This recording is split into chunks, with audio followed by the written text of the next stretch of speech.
Hi everybody!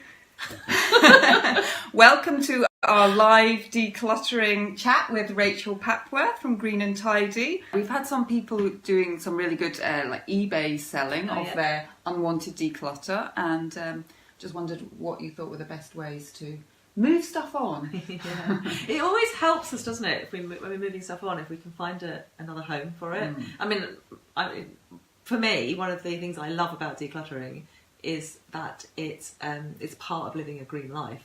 You know, when you regularly and frequently go through all your stuff and get rid of what you don't need and become aware again of what you've got, you acquire less, you waste less, you look after things properly so they don't get damaged, you can find things, you don't end up buying duplicates. The stuff that you don't use, you can get it out there again into the consumption stream so somebody else is using it and they're not buying new stuff. That's part of what I love about it. So definitely it helps me if I'm getting rid of something, if I know that somebody else is going to use it. So I'm a big user of free cycle. Where if people aren't aware of that, it's a website where you can use to give stuff away to people in your local area. They come and collect it, and then it's off your hands and somebody else is using it.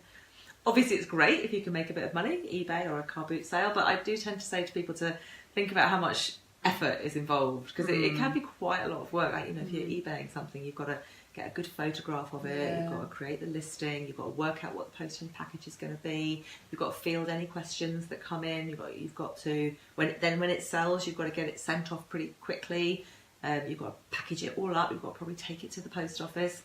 Then you may even get feedback that you have to address. There's actually quite a lot of work. Which if you're going to make a fair bit of money, that's great. But if you're making pennies or even just a few pounds here and there, it's just kind of worth thinking about whether it was worth your time to do all that work. You're going to end up with $1.99 or something, and the item might not sell. You might end up paying listing fees, and it didn't even sell. Same goes for a car boot sale. I mean, a car boot sale, it's more than the work of just doing the sale. You've got to pack all the stuff up, you've got to get it in the car, get up really early, work out prices. You've got to find a pasting table or something to put it on, maybe a clothes rail.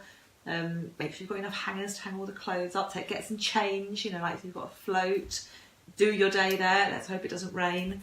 Then at the end of it all, you've got to pack up whatever's left and decide what you're going to do with that. You're probably still going to have to do a run to the charity shop, and maybe it's not fair to take it to the charity shop because you couldn't sell it. Maybe they can't sell it either. So you've got to you've got to decide how to get rid of that stuff. It's a lot of work. If you're going to make several £100s, I guess it's worth it. But if it's not, there might be something else you could do with that time where you'd make more money. So just give the stuff away and do that instead, or just do something that you enjoy more, So obviously anything that helps you to shift the stuff is great. If doing a car boot sale or eBay motivates you, then fantastic, and it gets your stuff reused, brilliant, and you make a bit of money, fantastic. But it is a lot of work, so maybe just think about whether you want to put all that work in. Yeah.